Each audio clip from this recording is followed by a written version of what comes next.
The manipulative Hoover stage of a narcissistic relationship. Hello everyone, I'm Elizabeth Shaw and welcome to the channel, which is all about giving you more understanding on the narcissistic personality disorder and those people you might have been dealing with within your life and how to recover from narcissistic abuse. This video is to explain the meaning behind the Hoover, why people actually can want a narcissist to come and hoover them, the different ways that narcissistic people can hoover, things to watch out for, things where you may not have thought they've come for a hoover, but they actually have.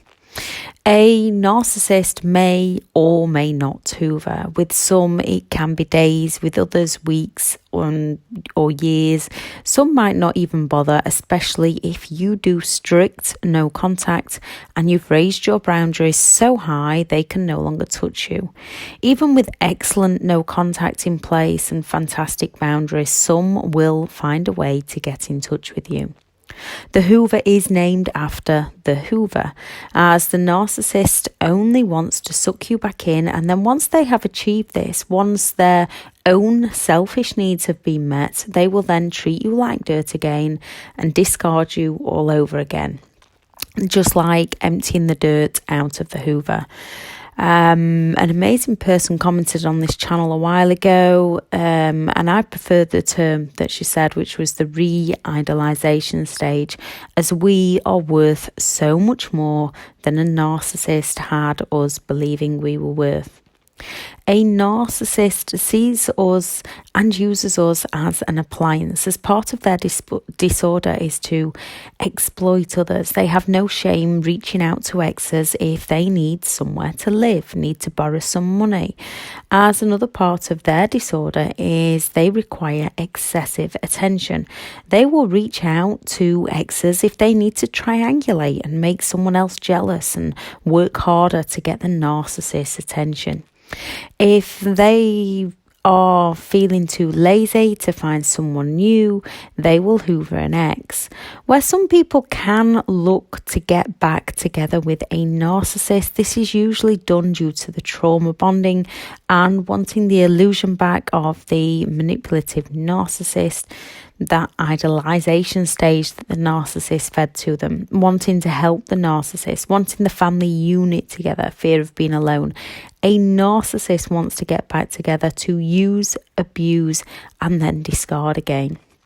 If you've managed to get out, or if they discarded you with anxiety, the trauma bond, self-doubt, possibly CPTSD, we are left with endless wounds of insecurities, vulnerabilities, and self-doubt that we must heal and overcome.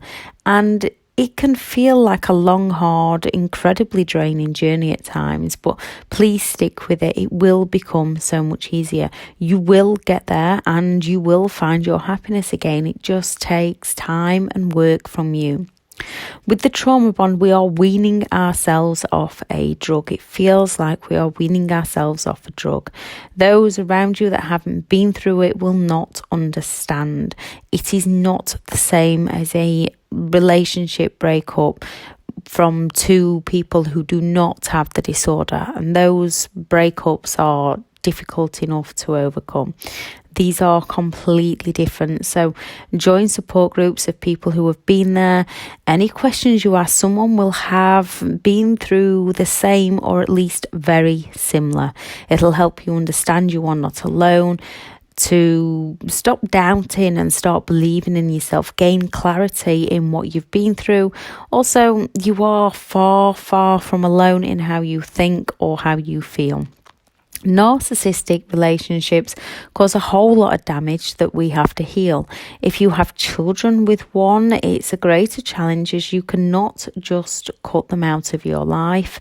Also, the narcissist will be using those children to further their manipulative destruction of you. As part of their disorder is a lack of empathy, why they can seemingly hurt you and their own children without a care.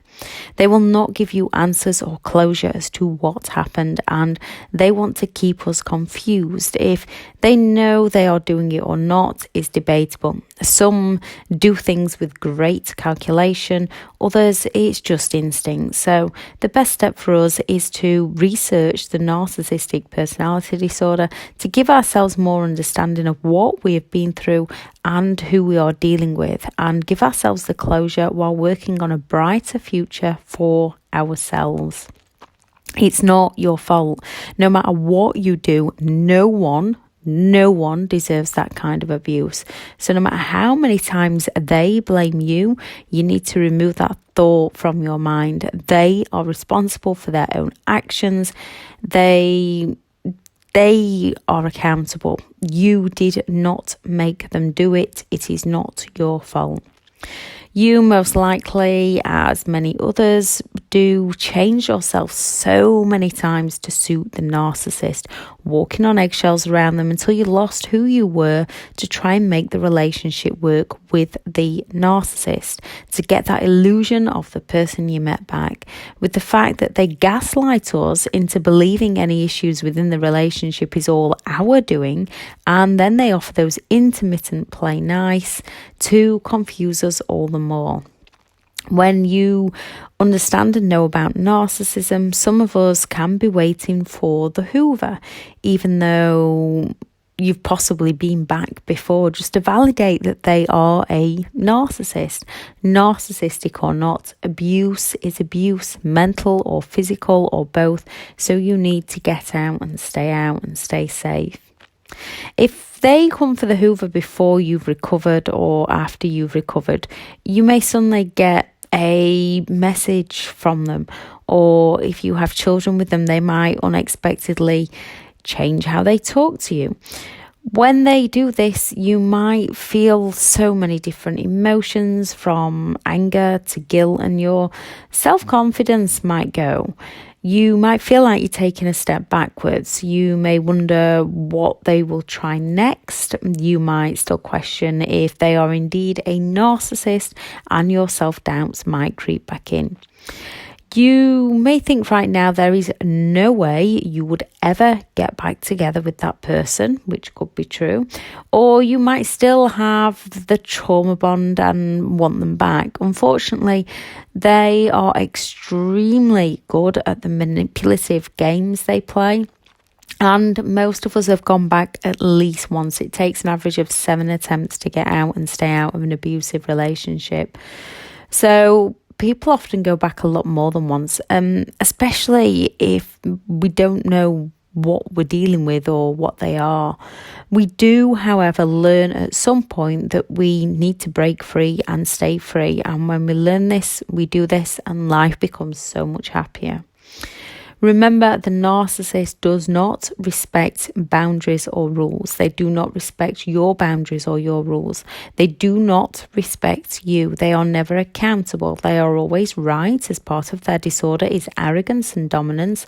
They believe they should have all the control and all the power over you, over anything. They think they own you and should be able to have you back whenever they choose. It's never about you, and it's always about what the narcissist wants. They believe they are entitled. Part of the disorder is entitlement. They believe they are entitled to have what they want when they want it, and they can throw almighty tantrums, from the silent treatments to the rage, to try and exploit others and get their own way. As soon as we fall for one of their manipulative tactics, they have got what they wanted, what they needed. They only come back to get what they need from us or a relationship, and then they will up and leave and discard us all over again. If you've not had any form of a Hoover, you may question yourself as to whether they are a narcissist, as they're not reaching out in all the Hoover ways, all the techniques, all the things you've heard that narcissistic people do to try and suck you back in. Now, the terms such as Hoover and silent treatments, as much as most narcissistic people follow these sorts of patterns and similar patterns, they are all individuals. So not all of them will do everything.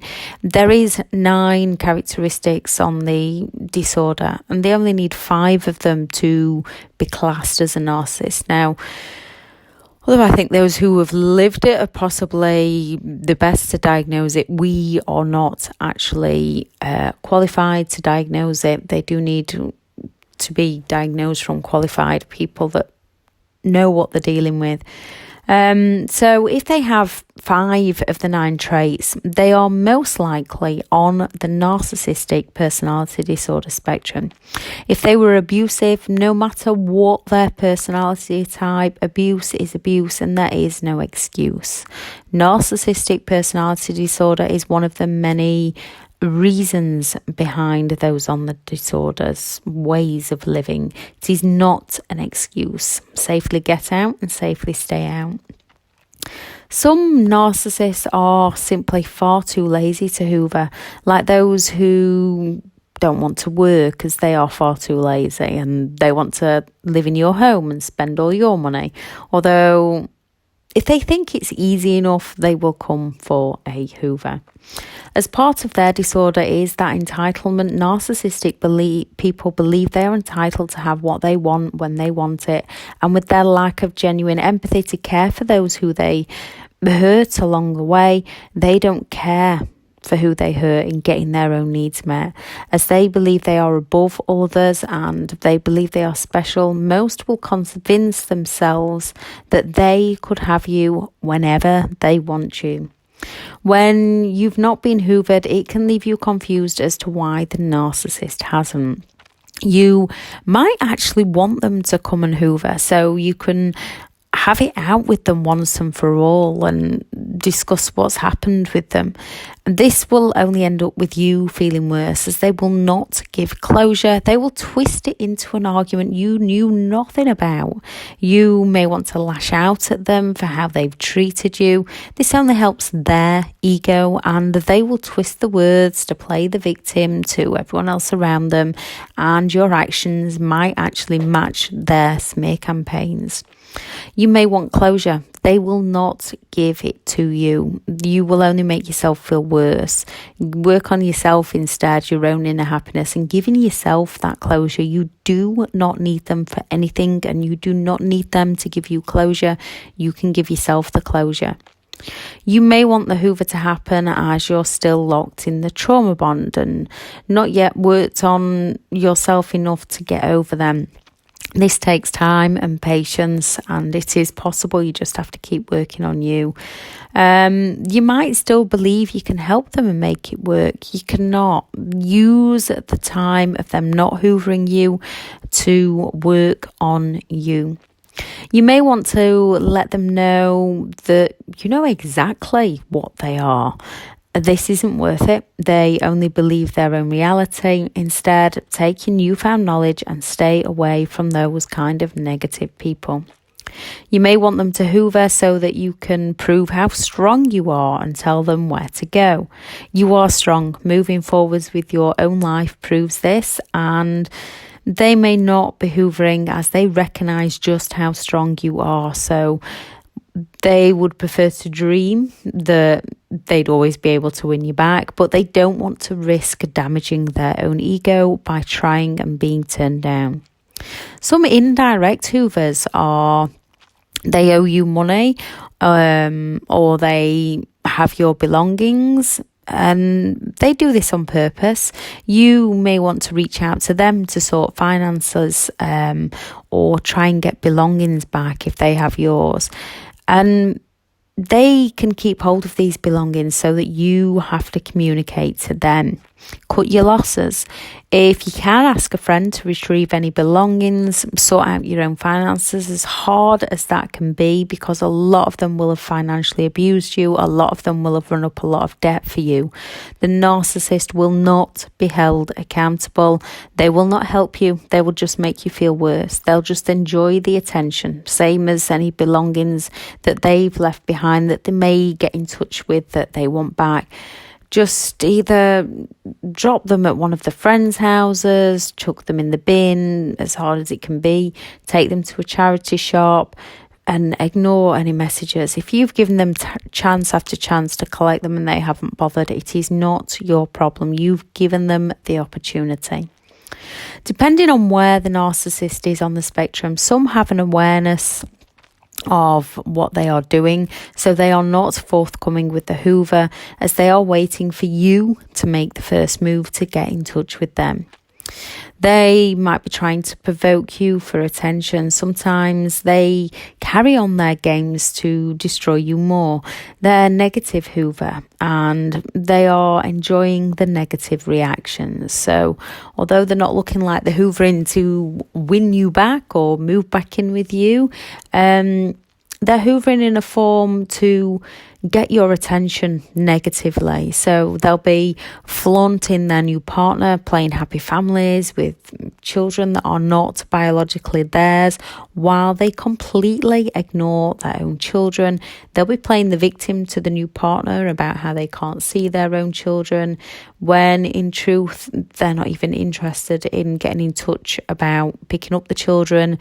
Then you message and react about how they're ignoring the children, and they will twist those messages around to help with their smear campaigns with the new partner. Stalking. They may be stalking you, including your social media with false accounts, to see what their chances are and if it's worth their time. They may have called you or messaged you, but you've not responded.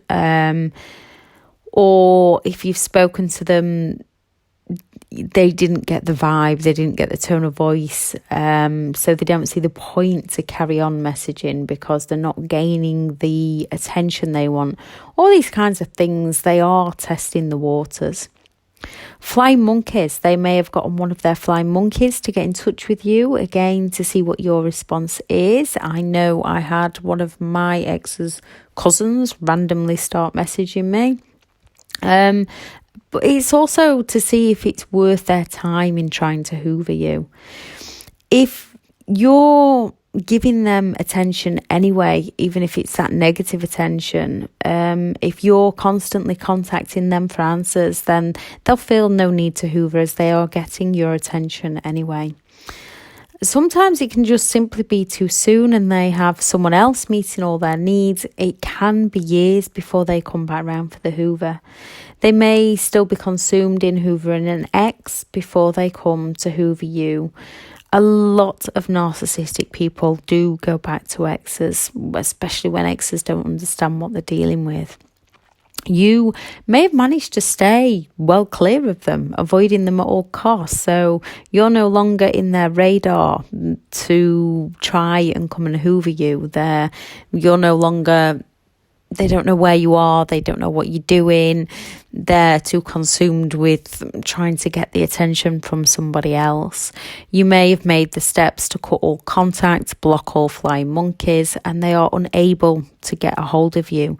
This no contact is by far the best option for you, and no Hoover makes it far easier for you to move on to a much better life. Whatever the reason it seems they are not coming for the Hoover, be grateful. It makes healing and becoming happy again so much easier. Those who have been hoovered would love to find themselves in this position, to be able to just get on with their lives freely without those reminders and those missed calls. These are a few more common examples of how a narcissist might hoover. The message: if you are in contact over children, they might change how they message you. They might start being reasonable, asking if you're okay, what you're doing, sending a photo of themselves and the children, asking you to send a photo of you and the children, asking you to smile on the photos. If you don't have children, they might try and email or use a friend via Facebook. If you've blocked them, they might set up false accounts to contact you. Some even do it on eBay and YouTube. Some deposit money via a bank transfer with a short message. They might suddenly get in touch with you asking about somewhere you've been, because they're thinking of going to try and spark up that conversation again, or somewhere that you visited together to try and start that reminiscing of the good times, the illusion good times, something you did with the children together, something to bring up memories, because those memories are connected to those emotions. And when those emotions get triggered and we start to reminisce, it can put us in a place we do not want to be. It is a trick from them. It is further manipulation from them. No reaction, no contact. If you've reached a better place, if you've reached a happier place, you are allowed to remember the good times. You live those moments, no matter what the narcissist game plan was, you live those moments. Yet, recognize the reality of the relationship in its entirety. Not better than it was, not worse than it was, just as it was, how you truly felt when you were around them. Narcissists do these kinds of things to test the waters and their chance of getting back together with you.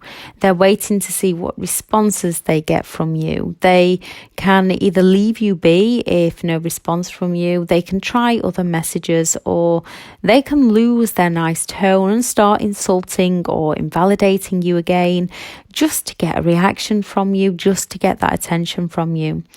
We can feel lonely and we may want answers, closure, to communicate, to compromise. You can want that apology. You will not get a genuine one. Don't do it. No reaction, stick to no contact. Often, if you react negatively, they will accept this and they will use all they can to hit you with more toxic messages to get those reactions from you, often helping with their smear campaign.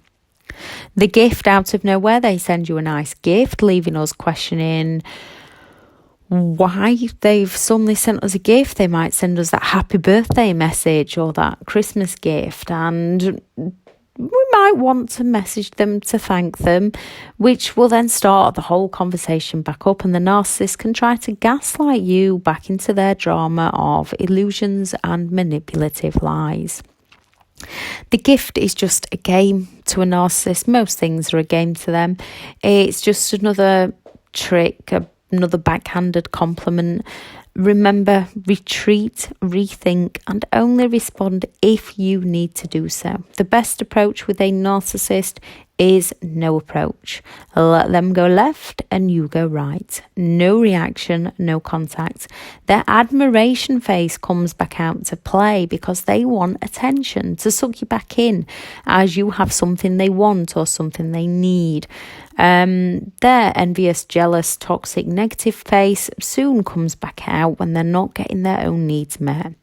Keep your borders up, keep your boundaries high, and keep them away from your territory.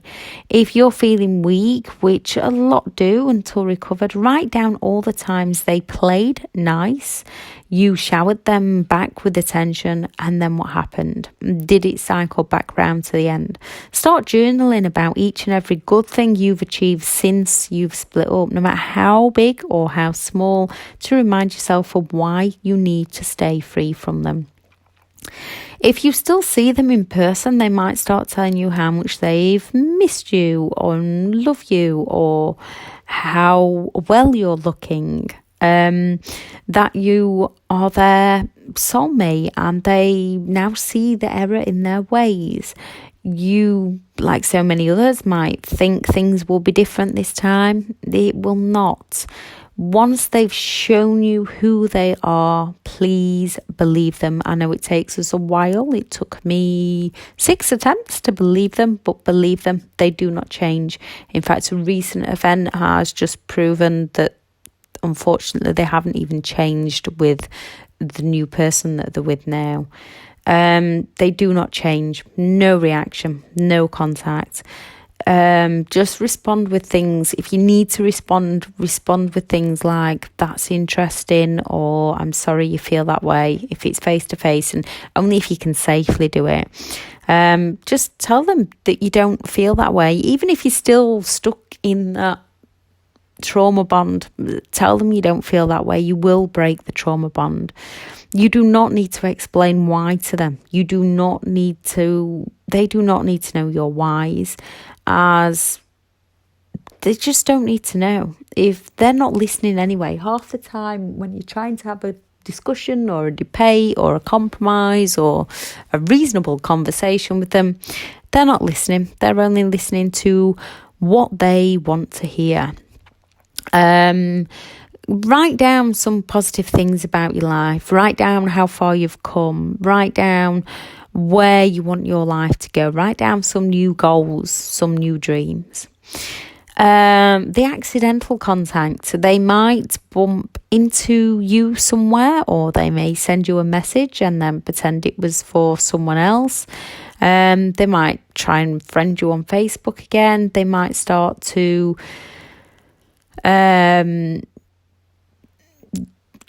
pop into your workplace. Just that accidental contact, although it's usually accidentally on purpose from them. So again, don't give them any reaction. Try to stick to no contact. Stick to one-word answers if they come at a place where you feel rude if you don't answer them. But if you want to be rude, be rude. They don't deserve your kindness.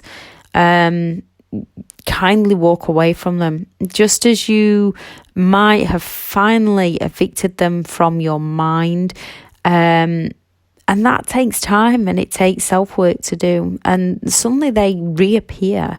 You are allowed to think about them. Don't question if they have changed. Instead, think they have a disorder, one that you did not cause, one that you cannot change, and one that you cannot control, one that they can only control if there are witnesses or consequences to their behaviour. At all of the times, they will not control it. It is how they are. It is who they are. However, you can take control back of your own thoughts. Give yourself 10 minutes or however long you need to acknowledge yourself, you're allowed to reminisce. Just recognise that they are toxic. They may apologise, the false apology, which usually has something along the lines of, I'm sorry, you. If they say they'll change or they want your help in changing, remember you've heard it all before. It's all toxic lies, it's all illusions, it's all manipulation.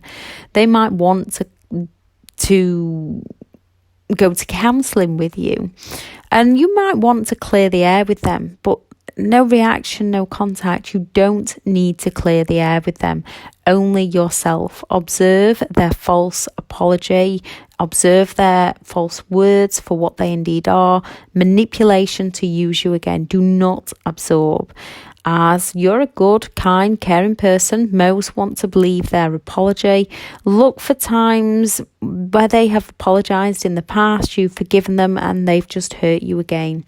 An apology without changed behaviour is just further manipulation. There's a crisis. The victim pity play. They will use a fake illness for themselves or for family members, as they have cognitive empathy. Most of them have cognitive empathy. They can think empathetically and use our empathy against us. They just lack in the empathy to put themselves in our shoes, to relate to how we would feel.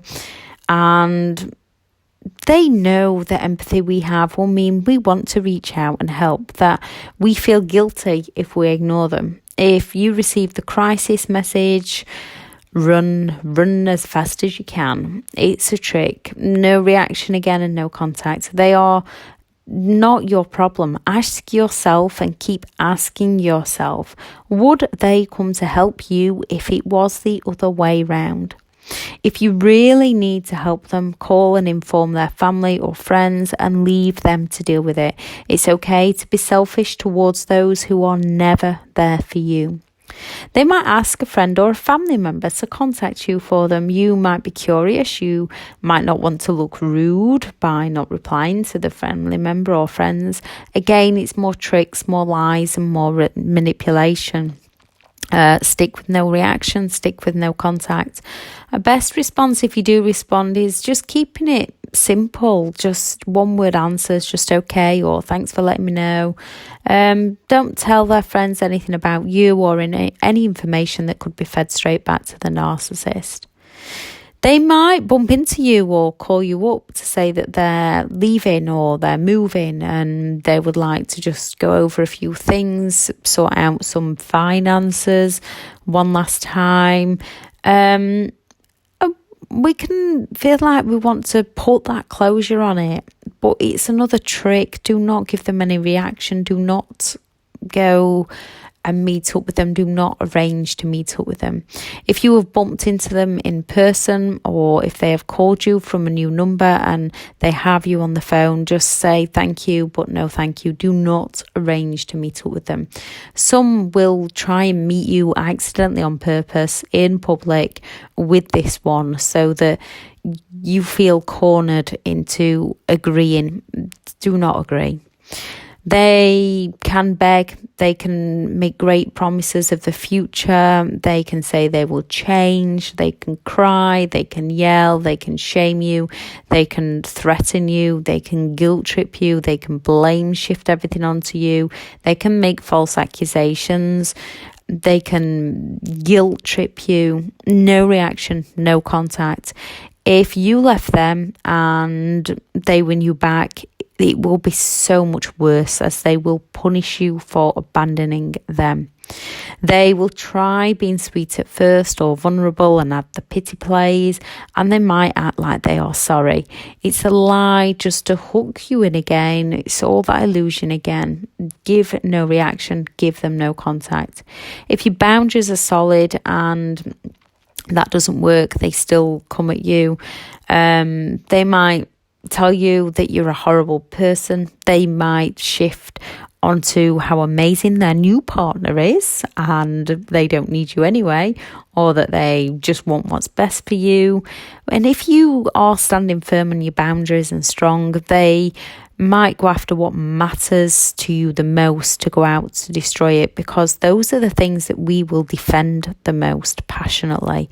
They will tell you what a rubbish parent you are or that no one likes you. They will go after those children. They will hurt those children to watch your reactions.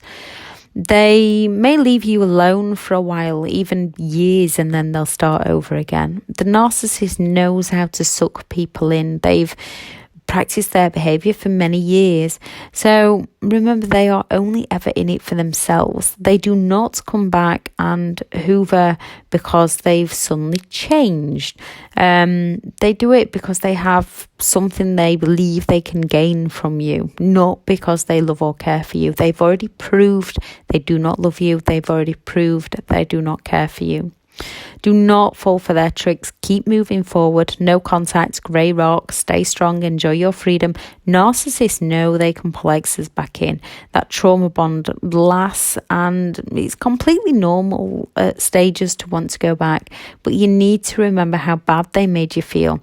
You will get to a point where you will not want to go back. You will not want them anywhere near you. Create a new vision of where you would like to be in 6 months, 1 year from now. Write it down, focus on it, and take the steps to get yourself there. Because the more we focus on ourselves, the more we focus on our future, the less we focus on them, the easier it becomes to break that trauma bond. Embrace your loneliness. Your time is now yours to do what makes you happy, to find what you enjoy, to do the things that give you inner happiness, inner joy. You have a break to do what you want to do for you, to keep yourself happy. Learn to be happy with your own company. Join support groups, people with similar experiences as yours to give you that clarification, to give you that knowledge. Join other groups, people with similar interests to you. Find new interests, volunteer or give something back. It helps you move forward. As Charles Dickens said, no one is useless in this world who lightens the burden of another. Find something you're interested in that's creative and do it, even if it's just singing in the shower. Anything that can make you smile, anything that can make you laugh. Be true to yourself. Don't people please. Do what makes you happy. Be kind to others, but do not people please. Do what feels right for you. Find one thing you are good at and take a note of that, and then start practicing. Everything in life takes practice. We don't just learn how to walk. We have to practice until we get it. Keep asking yourself, what do I enjoy? Who do I want to be? Who am I? Until you discover who those things are. Work on your presence, work on the here and now, work on focusing on the moment, bringing yourself into the moment when you're having down days. Focus on today, don't be distracted. Either focus on today or focus on your future. Don't worry about your past. By worrying about the past, it holds you there. It holds you back in that past. Don't worry about the future. Dream about the future. Live in the here and now to create that future. Whatever you are doing at any moment of any day, focus on the task you are doing. If you start obsessing about the past, bring yourself back into the present. Concentrate on what you're doing right now. Keep moving forwards with your life. You will recover from this. I shall add where you can find me on social media in the description, and also the links to the courses that I have available. I'm full for one-to-one coaching right now, but I will add the link to BetterHelp in the description also. Some videos, a relationship with a narcissist, what happens to you during the relationship with a narcissist, I'll add that. Why it's so difficult to communicate with a narcissist, the idolization stage, the devaluation stage, then the discard stage. I shall also add overcoming guilt and overcoming anger videos in the description underneath the video. If anyone has any tips for anybody, please also add those in the comments, because although we've all lived very similar experiences with these kinds of people, we are individuals. Recovery is unique to ourselves. So it's all about finding the person that you can listen to that helps you, the book you can read that helps you, the hobbies that help you, the people that help you, finding the things that help you. Thank you very much for listening. Bye.